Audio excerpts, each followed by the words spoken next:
இடம்பொருள் நேயர்களுக்கு வணக்கம். ஸோ இன்றைக்கி வந்து பார்த்திங்க அப்படின்னா இப்போ பாண்டியன் ஷோ சீரியலில் இப்போ கதை ஒரு மாதிரி அந்த ஒரு பெரிய ஹைக்கு பிறகு, அதாவது ஏன்னா இப்போ சரவணனோட கல்யாணம் நடந்துருமோ, நல்ல விஷயங்கள்லாம் நடக்க போகுது இந்த குடும்பத்துக்கு அப்படிங்கிற மாதிரிலாம் கூப்பிட்டு போயிட்டு கடைசி நிமிஷத்தில் பெரிய அடி மேல் அடி விழுந்துருச்சு எல்லாத்துக்குமே. ஸோ அதுதான் தெளிவாகவே அங்கே பார்க்க முடியுது. என்னென்னா பார்த்திங்கன்னா இந்த குடும்பமே ஒரு மாதிரி சோகத்தில் தான் இருக்காங்க. அதனால இப்போ பார்த்திங்கன்னா இப்போ கதிர் நேராக கிளம்பி சரவணனை பார்க்குறதுக்கு போயிட்டு அவருடைய ஆஃபீஸில் வச்சு அவர்கிட்ட பேசி அவரை கொஞ்சமாக சரி பண்ணலாம் அப்படின்னு சொல்லி போனால், அவர் நான் நல்லா தாண்டா இருக்கேன், ஏன்டா எனக்கு சோகமாக இருக்கேன் தானே பார்க்க வந்தேன் அப்படின்னா, இல்லைண்ணே என் ஃப்ரெண்டை பார்க்க வந்தேன் அப்படின்னு சமாளித்து பார்க்குறாரு. உண்மையை சொல்கிறா அப்படின்னா, சரிண்ணே ஆமாண்ணே நீ நல்லா இருக்கல்லண்ணே, உனக்கு சூப்பராக பொண்ணு அமையண்ணே, நீ ரொம்ப நல்லவண்ணே, உனக்கு அமைய போகிற பொண்ணு எப்படி இருக்க போகுது அப்படின்னு பார்த்தோன்னா உனக்கு அப்படி தேவதை மாதிரி வானத்துலேருந்து குதிச்சு இறங்கி வர போகிறாங்க. உங்கள்கிட்ட பேர் கல்யாணம் ஆக போகுது, அதுக்கப்புறம் நீங்கள் குழந்தை பெற்றுப்பீங்க, நான் சித்தப்பா ஆக போகிறேன் அப்படின்னு பேசிகிட்டே போகாதடா, டேய் வாடா டீ குடிக்க போகலாம் வாடா அப்படின்னு சொல்லிட்டு கூப்பிட்டு போயிடுறாரு. நல்லா தானே இருக்கேன் அப்படின்னா, நல்லா தாண்டா இருக்கேன் அப்படின்னு கூப்பிட்டு போயிடுறாரு. ஸோ இதெல்லாம் நடந்து முடிஞ்சதுக்கு பிறகு பார்த்திங்கன்னா இங்கே வீட்டில் பாட்டி வடிவு மாறி எல்லாம் பேசிகிட்டு இருக்காங்க.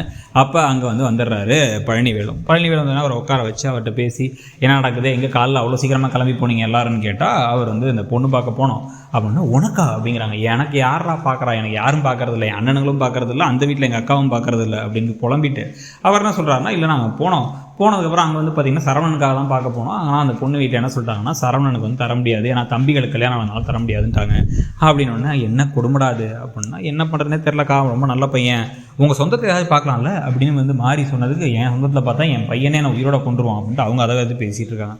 அப்புறம் ராஜி எப்படி இருக்கா அப்படின்னு கேட்கும்பொழுது, நல்லா இருக்கா, அவளை அக்கா தாங்குறாங்க, ஒரு வேலை கொடுக்குறது இல்லை, வேறு எங்கேயா கட்டி கொடுத்தா கூட இப்படி ஆயிருக்க போகிறது இல்லை. கதிர் மேலே கூட மாமா கோவமாக மச்சான் கோவமாக இருக்காரு, ஆனால் ராஜிகிட்ட கோவப்படுறதில்லை அப்படின்னு கண்ணெல்லாம் கலங்கிடுது வடிவுக்கு எல்லாம். அதுக்கு பிறகு என்ன ஆகிடுது அப்படின்னா 30 வருஷம் ஆகிடுச்சு, வெளிலேருந்தே பார்த்துட்டே இருக்கணும் போல் என் பொண்ணை கட்டி கொடுத்துன்னு இவங்க புலம்ப. உடனே இப்படி தான் ராஜி கதையும் போல், தூரத்துல தான் வேடிக்கை பார்க்க போகிறோம், ராஜி வளர்றத சந்தோஷமாக இருக்கிறது அப்படின்னு இவங்களும் வேற சொல்லிடுறாங்க. சொன்னதுக்கு மாறியும் சொன்னோன்னே வடி உள்ளார போய் ரூமில் போய் அழுதுட்டு கண்ணெல்லாம் தொடச்சிட்டு வராங்க. நமக்கே கஷ்டமாக தான் இருக்குது அவங்கள பார்க்குறதுக்கு. இவங்க ஃபேமிலியில் இந்த லேடிஸ் எல்லோரும் நல்லவங்களாக இருக்காங்க. இந்த பக்கம் இந்த சக்திவேலும் இந்த குமரவேலும் தான் அநியாயம் பண்ணிருக்காங்க. ஸோ இதெல்லாம் நடந்து முடிஞ்சதுக்கு பிறகு தான் பார்த்திங்க அப்படின்னா, இப்போ சரி ஓகே அப்படின்னு கிளம்பி பழனிவேல் வீட்டுக்கு வந்துடுறாரு. எல்லோரும் சாப்பிட உட்காடுறாங்க. அரசி எல்லாத்தையும் க்ளீன் பண்ணிட்டு வைக்கிறது இல்லையா அப்படிங்க, ஏன் நீ ஒரு வேலையும் செய்யாமல் பக்கனையாக பேச்சு மட்டும் அப்படின்னா, உடனே சரவணன் தங்கச்சிக்கு சப்போர்ட் பண்ணுறாரு, சின்ன குழந்தைமாவை அப்படின்ட்டு. சாப்பாடெல்லாம் வந்தோடனே பார்த்தா சாப்பாட்டில் எல்லாமே அரைக்க கூட்டு, அதுக்கப்புறம் முட்டைக்கோஸ் பொரியல் அப்படின்னு சொல்லிட்டு எல்லாம் ஒரே வெஜிடேரியனாக இருந்த உடனே, என்ன சைவமா, என் பேசாமல் அண்ணன் வீட்டு கிளம்பி போயிடுறேன் அப்படின்னு கிளம்புறாரு பழனிவேல். அப்புறம் சரி வேணாம், அங்கே போய் அங்கேயும் சாப்பாடுனா கஞ்சி தான் கொடுப்பாங்கன்னு உட்காந்துறாரு. இப்போ அரசு என்ன சொல்கிறாங்க அப்படின்னா, ஒரு முட்டையாச்சும் போட்டுருக்கலாம்ல அப்படின்னா, குடும்பம் இருக்க நிலமையில முட்டை ஒரு கேடு இருக்கா முட்டை அப்படிங்க. உடனே மீனா நான் வேணா போட்டு வரேங்கிறாங்க. மீனா வேறு இந்த பக்கம் பார்த்தா செந்தில் முறைச்சிட்டே இருக்காரு. அவங்க ஒரு கடுப்போடு இருக்காங்க. ராஜி உட்கார வரவங்கள உட்காறது அப்பா இடம், அங்கே உட்காராதீங்கன்னு சொல்லிட்டு போய் கதிர் பக்கத்தில் உட்கார வச்சிடறாங்க. அவங்களும் திருன்னு முடிக்கிறாங்க. இப்போ எல்லாரும் இந்த பொண்ணு பார்த்ததை பற்றி நினைக்கலடா, இதை பற்றியும் கவலைப்படல அப்படின்னு கேட்க, பழனிவேல் சரவணன்ட்ட கேட்டால் அதெல்லாம் இல்லை, அதை விட்டுருங்க, டாப்பிக்கே விட்டுருங்கிறார். உடனே அந்த பொண்ணு ஒன்றும் அவ்வளோ சூப்பராகவும் இல்லைண்ணே, உங்கள் அழகுக்கு சூப்பராக பொண்ணு அமையண்ண அப்படின்னு மாற்றி பேசி அண்ணனை சரி பண்ணிகிட்டு இருக்காங்க. அண்ணனை இவங்கெல்லாம் சரி பண்ணிகிட்டு இருக்கும்போது பாண்டியன் வந்துடுறாரு. வந்துட்டு திட்டிகிட்டு இருக்காரு பழனிவேல் ஏதோ வேலையில் செஞ்ச தப்புக்கு. அது மதியானம் நடந்தது, அதையும் இப்போ திட்டுறீங்க அப்படின்னா, எப்போ பண்ணால் என்ன, பண்ணது தப்பு தானே, அவசரமாக பண்ணுறது எல்லாத்தையும்.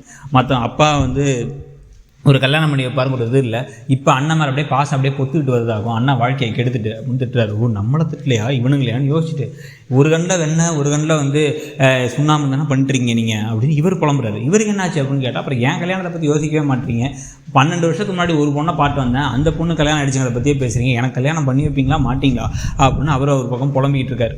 ஸோ புலம்பினதுக்கப்புறம் பார்த்திங்கன்னா நேராக உள்ளார போய் எதுக்கு இப்போ முறைச்சிட்டே இருக்கீங்க, இந்த குடும்பத்தை நானே என் குடும்பமாக நினச்சி தானே எல்லாத்தையும் பண்ணுறேன் அப்படின்னு சொல்லி செந்தில்கிட்ட மீனா கேட்க, உடனே நீ தான் எல்லாத்துக்கும் பிரச்சனைக்கும் காரணம், நீ எதுக்கு ஒழுங்காக அதை பற்றி டிஸ்கஸ் பண்ணாமல் ஒரு இடத்துக்கு கூப்பிட்டு போனேன், அவங்க பாரு நம்மளை அவமானப்படுத்தி அனுப்பிட்டாங்க, எல்லாம் உங்கள் அப்பா பண்ண அவசரம், உங்கள் அப்பா பண்ண அவசரத்தில் தான் நம்ம கல்யாணம் பண்ணோம் அப்படிங்க. நீ தான் பொண்ணு எங்கள் அப்பாட்ட கேள்வி, இப்போ கல்யாணம் பண்ணிக்கலாம் நான் சொன்னேன், நான் எங்கள் அப்பாட்ட பொண்ணு கேட்டு பேசுவீங்கன்னா நீ கதிரை கூப்பிட்டு பிரச்சனையை பெருசாக்கி விட்ட அப்படின்னு அவங்க புலம்ப. உடனே இல்லை உன்னால தான் அப்படின்னு மாற்றி சண்டை போட்டுட்ருக்காங்க. வெளியே உடஞ்சி போய் பாண்டியன் நிற்கிறத பார்த்து கோமதிக்கு ஒரே சோகமாக இருக்குது. ஆனால் கோமதி தான் எல்லா பிரச்சனைக்கும் முதல் காரணங்கிறத அவங்க மறந்துகிட்டு இருக்காங்க. அதோட இன்றைக்கி எபிசோடு முடியுது. ஸோ இன்றைக்கி எபிசோடை பற்றி நீங்கள் நினச்சிங்கிறத சொல்லுங்கள். தேங்க்யூ. இடம்பொருள் நேயர்களுக்கு வணக்கம். ஸோ இன்றைக்கி பார்த்திங்க அப்படின்னா இப்போ பாண்டியன் ஷோ சீரியலில் இப்போ கதை ஒரு மாதிரி அந்த ஒரு பெரிய ஹைக்கு